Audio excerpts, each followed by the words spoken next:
What up, what up, world? Welcome to another episode of Wrestling Life. As you know, I am Brandon Janeau, and like always, on all podcast platforms everywhere. It's Brandon Janeau Show. Social media platforms: Instagram, TikTok, Threads, Facebook. Brandon Janeau Show, and of course, YouTube channel Brandon Janeau Show is where you can see this video, this video right here. YouTube channel Brandon Janeau Show. Type it in, it should come up. You don't have to space it. It should be just one word. Should be. I don't know. I don't really YouTube myself that much, so I don't know. But yeah. But I hope you guys enjoy this episode. Like I said, it is wrestling life, and like every time, every PLE of WWE, I get on here and I do it. I talk about it, man. That's what I do. Tonight was NXT PLE. To be Pacific NXT BattleGround 2024. This is the rate and review show of that. 6 matches on the card. Um, I'm gonna be honest. This is starting to get NXT starting to get like the black and gold brand, man. I gotta be honest, man. Like there wasn't really a match on this card where I felt like it it didn't make sense. Like the match wasn't good.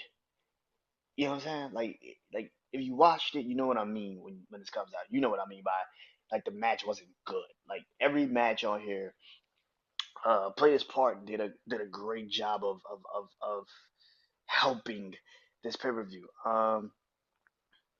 Like I said, 6 matches. Each match was unique. Each match had something of quality to it. So yeah, so it was hard to kind of find a bad match on this card because every single match was pretty fucking good, man. I could have given all 6 matches 5 stars, but I didn't. But I didn't. I didn't do that. Um, but yeah, man, this match was this card was good, man. NXT was really fucking good. I didn't think. I'm starting to think that NXT is getting back to the black and gold brand, man. You know what I mean by that. If you watch the black and gold brand, you know what I mean. But let's get into it, man. So, like I said, not too many uh bad matches on this card, man. Not too many. Not at all, to be honest with you. Um, I'm actually going to bump one down from where I had it to drop it to where it is. But if you know the Rain Review Show, how I do this. Least favorite match has got to be like literally 1 star. I rarely give people 1 star on this damn thing. It you literally got to do absolutely nothing. You literally came out and it was a fucking beatdown. You know, it wasn't like even a match. It wasn't, you know, like a no contest. They throw it out because you attacked your opponent before. Like the fuck sense did they make to have it on a PLE? Like you could have just did that shit on NXT. But yeah. But I rarely give people 1 star. I've ever given people two, 2.5, three here and there. But those are gotta be like just like again, like I gotta be like, I really didn't have high hopes for it, and the match really just lived up to what I expected it to live up to. So yeah, like I said, this wasn't a bad card. 6 matches, and all 6 matches blended perfectly into NXT Battleground from the UFC Apex in Las Vegas. It blended perfectly. So let's start it off, man, with the first match. I gave this five. Also, I got one, two, three, four, 4 5-star matches on here. So if you know anything about me, I will pick my favorite 5-star match of the night. So let's get into it, man. Starting off with 4.5 stars. Yeah, I said 4.5 stars. That is the supersonic duo of Axiom and Nathan Frazier versus the OC, Carl Anderson and Luke Gallows. I gave that 4.5 stars. NXT Tag Team Championship match. This was the best match I've seen the OC, the Good Brothers, whatever the fuck you want to call them, Carl Anderson and Luke Gallows have, since they probably been in WWE, since they probably been in WWE, and they've been in WWE for like a decade. They left and came back, and it feels like this was their best fucking match. Even from the first stint to now, this was their best fucking match that they had. This was incredible. Um, Hats off to Axiom and Nathan Frazier. I actually thought that it would actually make sense if the OC actually did beat him. I'm like, it would actually make sense. At least the OC would have something to do on TV every fucking week. Um, I was like, yeah, that makes fucking sense. Let's have that happen. But this match was phenomenal. Now to come to think about it, the OC was represented in this match and in the women's ladders match, which I'm gonna get into later, with Michin. Um, but this match was amazing. Carl Anderson, Luke Gallows. Like I said, this was their best match they probably ever had. They've had in WWE probably ever. Like, yeah, I believe that this was the best match they had probably in WWE like ever. I'm talking about the first stint and now. This was it. The teams meshed perfectly. Luke Gallows got to be the big man in the match. Carl Anderson got to put some offense in. Axiom and Nathan Frazier, the speed, the high flying ability, everything about them. You know, yeah, I like this. I don't know who the fuck beats Nathan Frazier and Axiom. I'm assuming you probably give it to Gallows. Gallows, you know, um, maybe Gallows beats him. Maybe, um,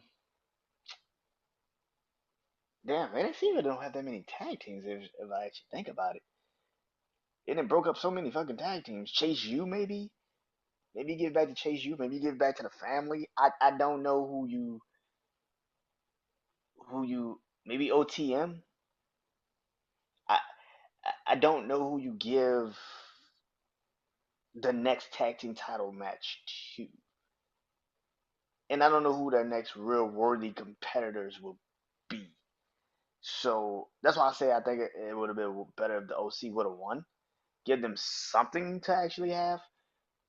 I'm not saying you got to keep the fucking belts on them. You know, you could drop them back to Tuesday, but you got to give them something. Like, yeah,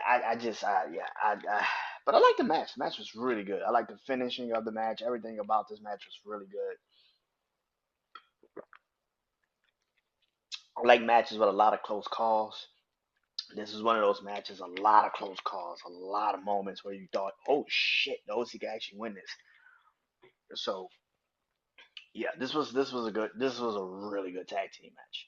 I didn't really have high hopes for it because I was like, this shit feels like it's kind of been thrown together. But once again, you gotta trust NXT. You gotta trust the stable at the helm. This was a good match. This was a really good fucking match. 4.5 stars, man. It wasn't a five because I felt like I was gonna have to give a lot of fives out tonight. So I was like, I can't give it a five. That's ridiculous. But gave it 4.5 stars. I never gave it 4.5 stars. Now, my other 4.5 star match. Now I gave it a five, but I dropped it down one.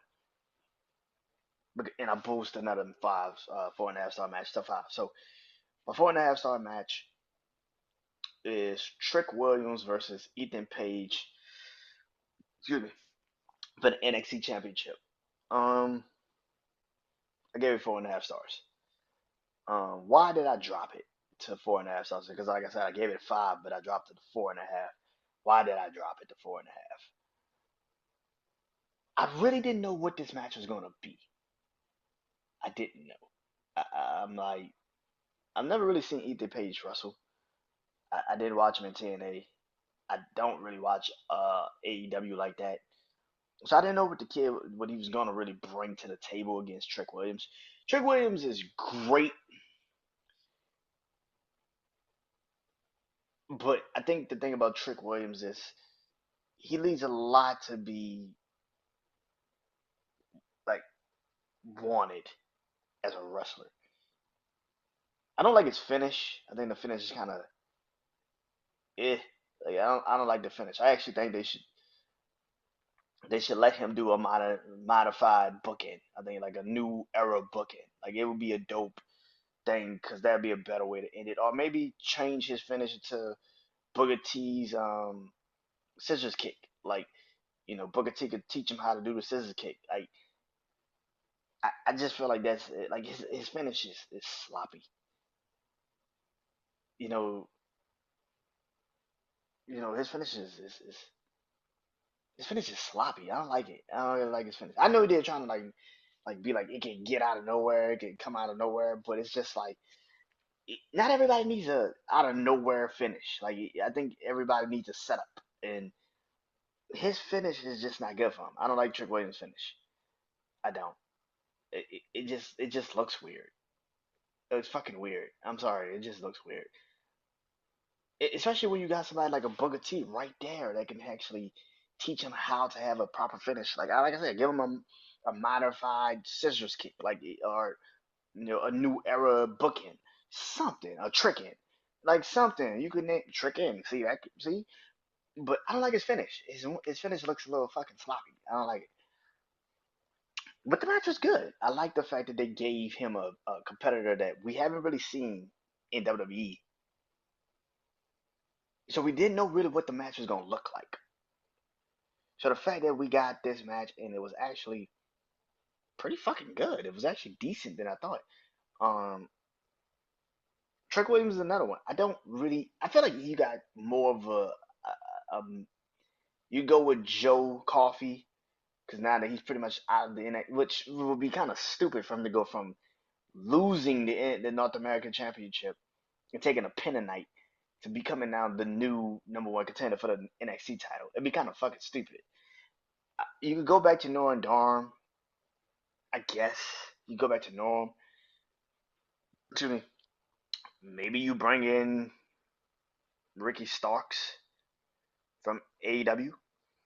You could do that. I don't know if he's under contract or when his contract ends. Um, you can shit.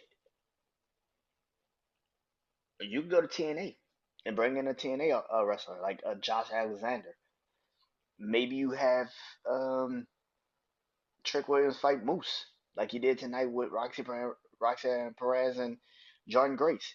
Maybe Trick Williams fights Moose. Why not? Fuck. Like I just feel like. By the way, I want them to do Worlds Collide at Survivor Series pay per view, which is interesting. I don't know what the fuck Survivor Series is gonna be. Does anybody know what Survivor Series is gonna be this year? Am I the only one that doesn't know what Survivor Series is gonna be this year? Because that'd be a dope ass thing to do. Like put a World Collides around Survivor Series for the NXT and have that be the NXT pay per view. It's like that'd be dope as fuck. I think that's what they're actually trying to lead up to. So that'd be pretty dope as fuck. But yeah, the match all in all was pretty good. I gave it 4.5 stars. I gave it 5 because I'm like, this is the main event. But again, I'm gonna be honest, I did not want this to be the main event because I was like, I'd rather this open night than to actually close it. Because I felt like if you was gonna close it with this, Ethan Page probably should have went over just to put the shock value in. But it is what it is. Yeah. All in all, this match was good. It was a really good match. It was a really good ending. Yeah. Yeah. Little fanfare, but it was something that uh, I think the pay per view needed. All right. Oh shit. So like I said, I got 4 5-star matches. Now if I do this, I start my least favorite. I don't want to say least favorite. That's a little crazy. Um, but the match I felt like was good, but could have been a little bit more exceptional. Like it could have been a little bit more to it. Um, and that is the match that started the night. NXT Women's North American Championship match for the six women ladder match for the North American women's North American NXT title. I love this match, but I felt like it could have went a little longer. It could have went a little longer. I think if you ask any person that watch NXT and watch these women, there was not really a bad person to pick in this fight. I thought it would be Lash Legend, but I'm assuming Lash Legend is probably going to go up and probably fight Roxanne Perez. I'm assuming that's the next big step for her because she feels like the one that really feels like can actually carry the company after, well, carry the title after Roxanne Perez moves up to the next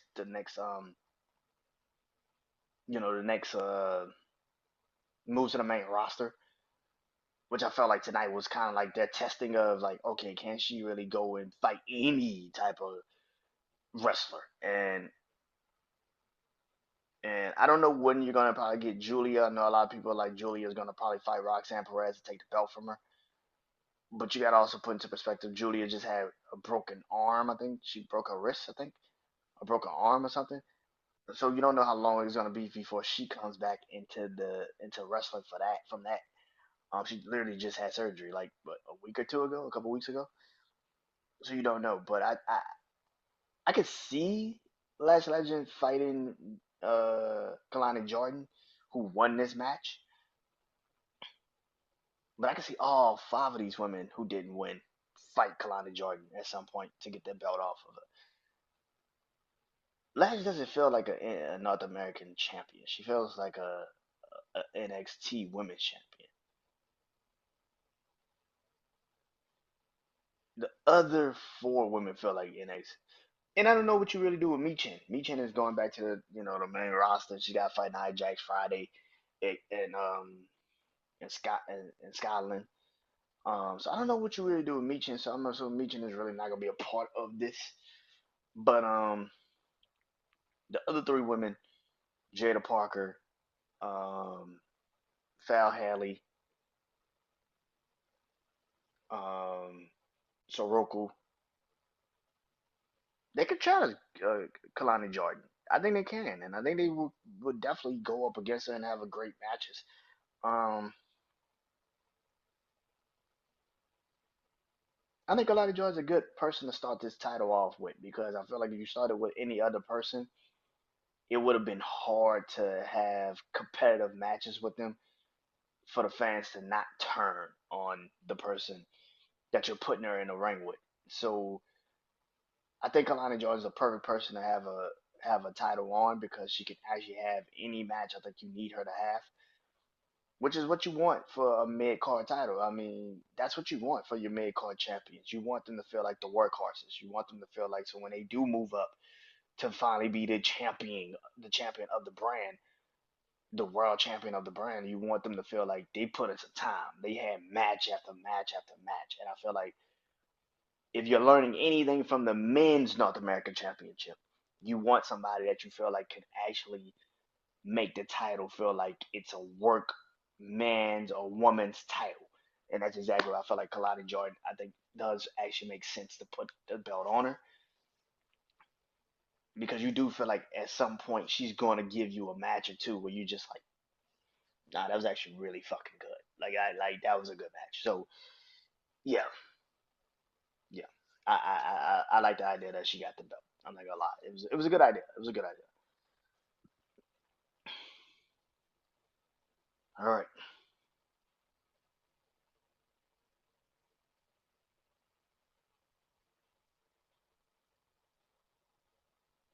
the next match. It also get its 5 stars, and that is Roxanne Perez versus Jordan Grace for the NXT Women's Championship. This match was good. I hate the finish, but I understand why they did it because you need. I totally understand why they had to finish the way they had to finish because there's no way in hell you could have believed Roxanne Perez could just beat Jordan Grace without any interference or something to the extent. Like you needed somebody to be like, nah, this shit don't make sense. I'm not saying Roxanne Perez couldn't beat Jordan Grace just straight up because she could. But I feel like for the partnership of TNA and WWE to continuously work, you need Jordan Grace to be like, yo, you didn't really beat me. You escaped me. You escaped me. You didn't beat me. You escaped me. And if it wasn't for, uh, Tatum Paxley and Dana Brooke, I mean, Ash by Elegance. That's such a weird fucking name. Dana Brooke, Ash by Elegance, for appearing tonight. Who's to say Jordan Grace doesn't beat Roxanne Perez and takes the title? So yeah, I think TNA's got their own little pay per view coming. I think TNA's got a pay per view coming up next Sunday. I think somebody's gonna pop up from NXT to take because Jordan Grace is doing an open challenge for her title, TNA Knockouts Women's Championship. Paxley's gonna take that challenge. There's no way in hell that she doesn't take that challenge. But I wouldn't mind Natalia. I wouldn't mind Michin. I wouldn't mind, one of them taking the challenge because it would be pretty dope to see. It would. But yeah, all in all, this match was really good. It was exactly what we needed to see from these women. It was exactly the match I thought it would be. Um, Jordan Grace got a chance to show off her ability in the ring and also what she brings to the table. Roxanne Perez got to fight somebody completely and utterly different than probably what she's been fighting on the main roster. So on the NXT roster. So yeah, I get some complaints from me. Like I said, the ending was kind of like I didn't feel like you needed it, but I got it. I understood it. I understand why they did it.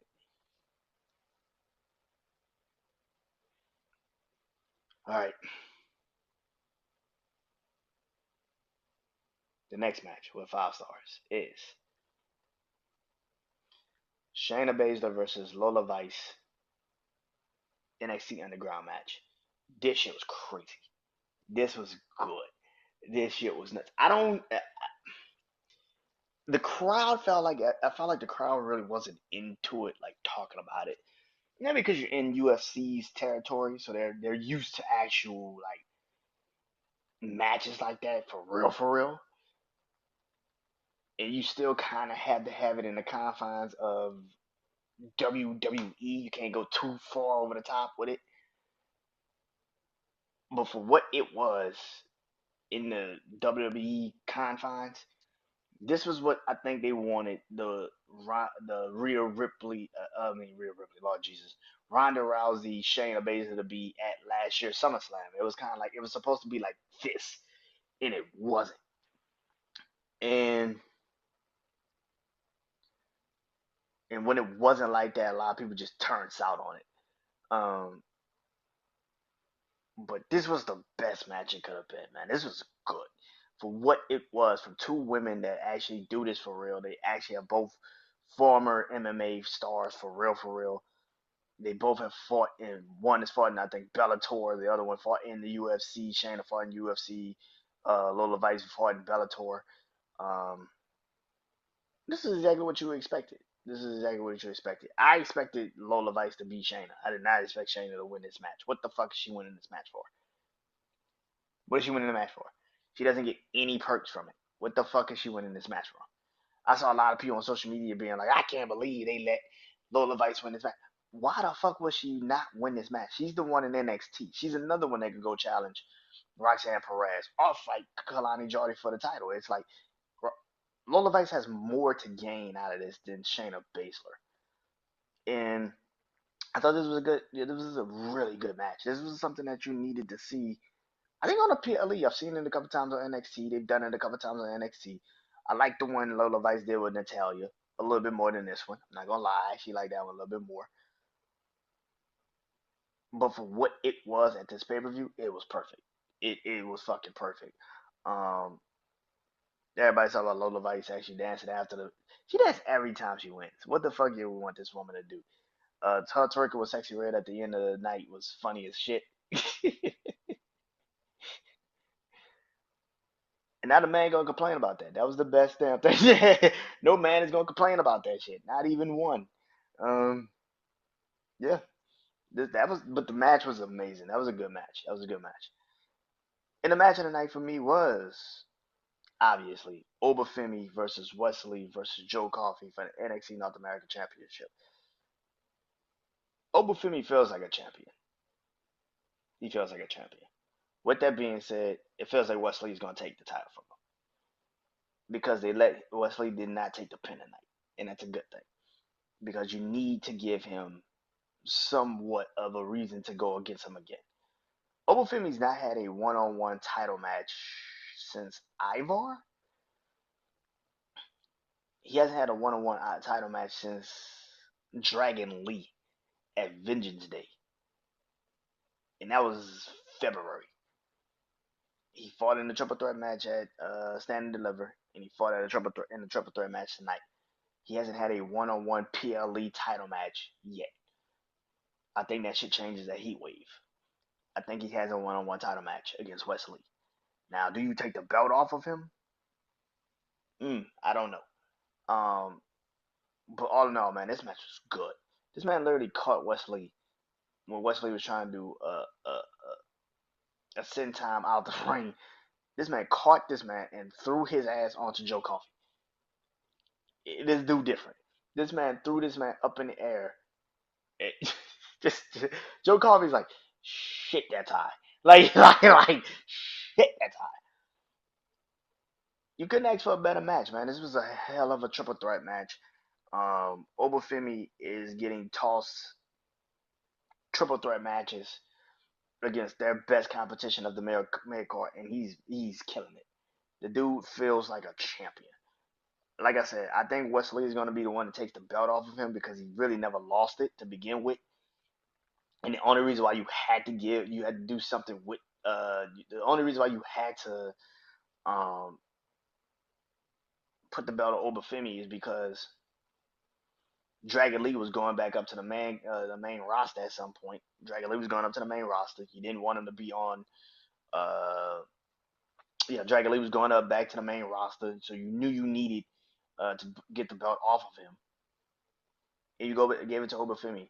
I believe Wesley's going to probably take the belt from him, but I don't know when.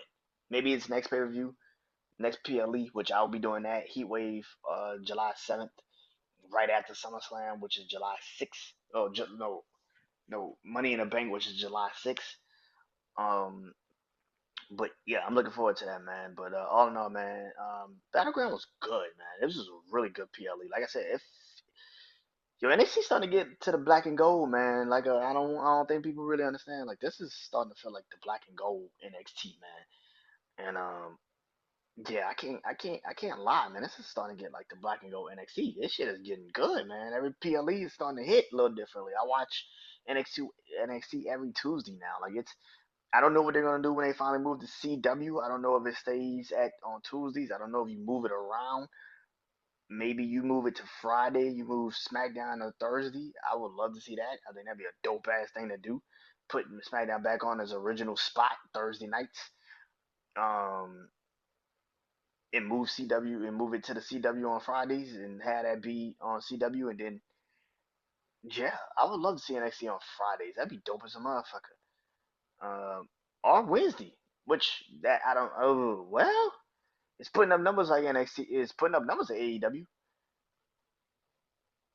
I mean, if Triple H is a bold son bitch, he would probably do some shit like that. And then the premiere episode, he just have the premiere episode of NXT on Wednesday nights on CW would be the craziest fucking night. I would like to. I would pay to see that night. Cause I know AEW's gonna try to pull everything out the hat for that fucking night that they got. AEW gonna try to pull everything out the hat to kill NXT on Wednesdays, and it, it's not gonna happen. So yeah, but I can't wait to see how this is gonna play out, man. Yeah, all in all, man, Battleground was good. Like I said, the next NXT pay per view PLE will be Heat Wave, which will be July 7th. I will be back next Saturday to do WWE's Clash at the Castle PLE. I got to write down that card and talk about that next Saturday. But other than that, man, yeah. Also, coming soon, I will be doing my top 10 Shawn Michaels matches. The man was cooking tonight, so I gotta give him his props and his love. And I'll be doing. Speaking of the Black and Gold brand, I will be doing my top 10 NXT Black and Gold matches. It's time to give you. It's time to get back into it, man. But other than that, man, I am Brandon Janeau. This is Wrestling Life. I hope you guys enjoyed tonight. If not, go watch the pay-per-view on Peacock right now.